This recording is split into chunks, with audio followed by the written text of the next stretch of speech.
آج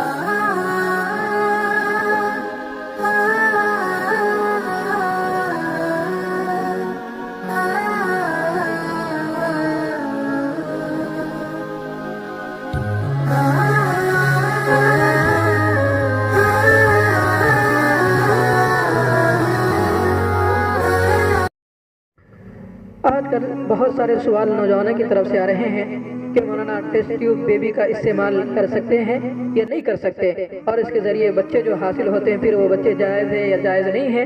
تو اس کے لیے کچھ شرائط کے ساتھ ٹیسٹ ٹیوب بیبی کا جو ہے استعمال ہے وہ جائز ہے، کچھ شرائط کے ساتھ جائز ہے۔ وہ کیا کیا شرائط ہے، آج اس کی پوری تفصیل آپ حضرات کے سامنے وضاحت کے ساتھ کہے گا، تو ذرا غور سے سنیں۔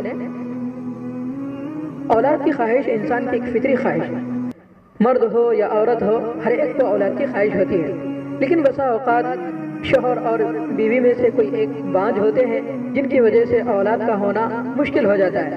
تو آج کی جدید سائنس اور ٹیکنالوجی نے ایک ٹیوب بنایا ہے جسے ٹیسٹ ٹیوب بیبی کا نام دیا گیا ہے۔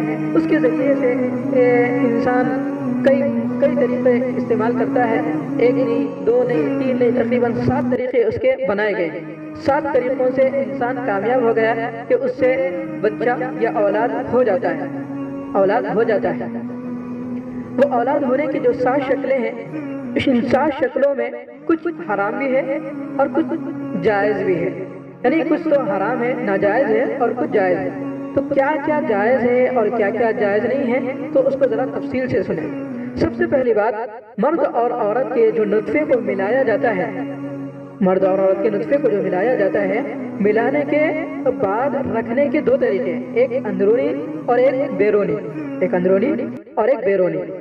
اندرونی ملانے کا طریقہ یہ ہے، یعنی مرد کے نطفے کو عورت کے اندر مناسب مقام پر انجیکٹ کر دیا جاتا ہے، یہ اندرونی طریقہ۔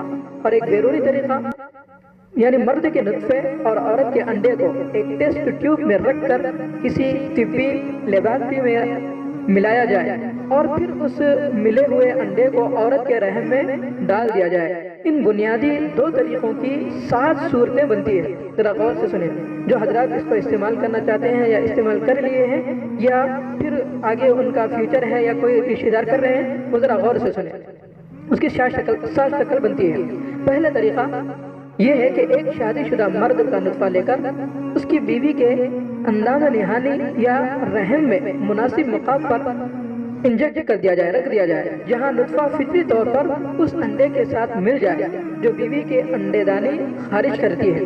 اس طرح دونوں میں یہ بار آوری، یعنی یہ دونوں میں ملاوٹ، یہ طریقہ اس وقت استعمال کیا جاتا ہے جب مرد کے اندر ایسی کوئی کمی ہو کہ وہ اپنا مادہ منوی یا عورت کے مناسب مقام تک نہ پہنچا سکتا، یعنی یہ صورت اس وقت کی جاتی ہے جب آدمی کے اندر اتنی طاقت نہ ہو کہ وہ اپنا نطفہ عورت کے رحم تک نہیں پہنچا سکتا، طاقت سے نہیں پہنچا سکتا، کچھ کمی ہے، کمزوری ہے، تو اس وقت یہ چیز استعمال کیا جاتا ہے، یعنی اس کے نطفے کو لے کر عورت کے رحم تک پہنچایا جاتا ہے۔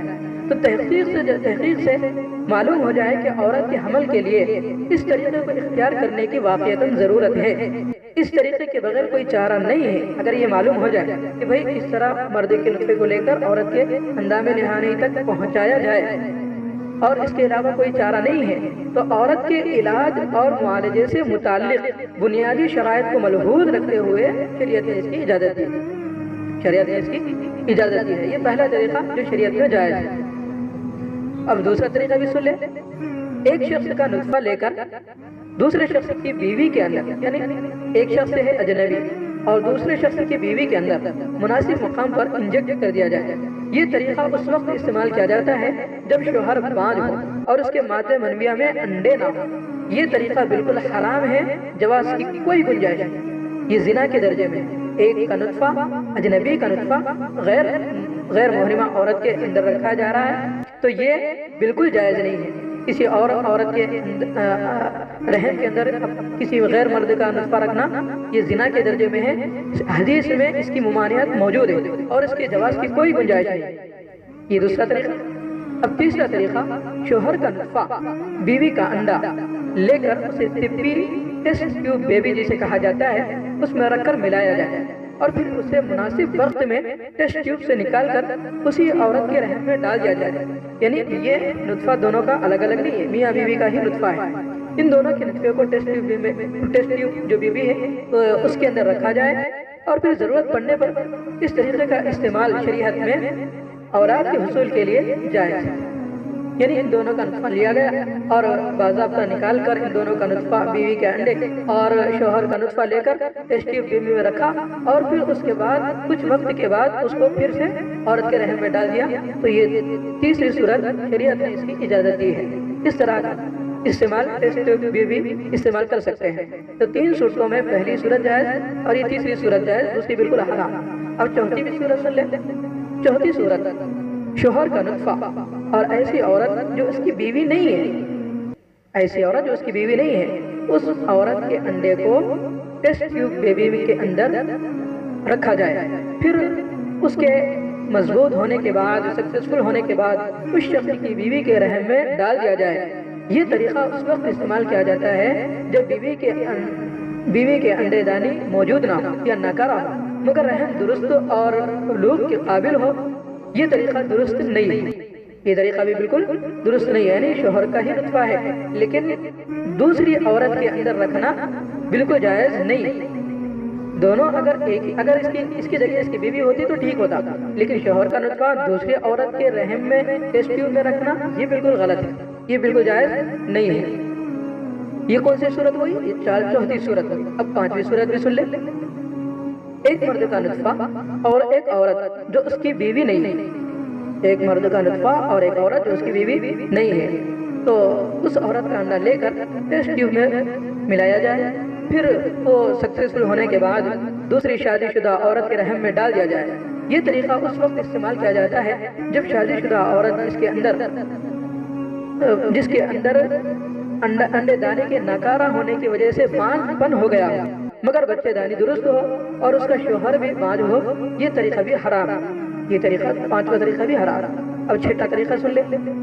छठा तरीका टेस्ट ट्यूब के अंदर मियाँ बीवी के अंडों को मिलाया जाए। ये देखो, ये छठे तरीके में मियाँ बीवी के अंडों को मिलाया जाए, फिर उसे हमल के लिए किसी और औरत के रहम में डाल दिया जाए। यानी इन दोनों का नुत्फा दूसरे औरत के रहम के अंदर डाल दिया जाए। ये तरीका उस वक्त इस्तेमाल करते हैं जब बीवी का रहम किसी वजह से हमल की कुदरत न रखता, तो दोनों का नुत्फा किसी और अजनबी औरत के अंदर, तो ये भी हराम है, ये भी शरीयत में जायज़ नहीं है। अब आखिरी सातवीं सूरत भी सुन ले। सातवां तरीका ये इस्तेमाल होता है आमतौर पर कि ये भी छठे तरीके की तरह है। छठे तरीके में क्या करते हैं, मियाँ बीवी का नुत्फा लेकर दूसरी औरत के रहम में डालते हैं। यहाँ पर भी मियाँ बीवी का नुत्फा लेते हैं, बस फर्क इतना है कि यहाँ पर मियाँ बीवी का नुत्फा लेकर किसी दूसरी औरत के अंदर नहीं डालते, बल्कि शोहर की जो दूसरी बीवी है, शोहर की दूसरी बीवी है, यानी जिस औरत का नुत्फा लिया गया उसकी सौगंध, तो उसके रहम में दाखिल कर दिया जाए।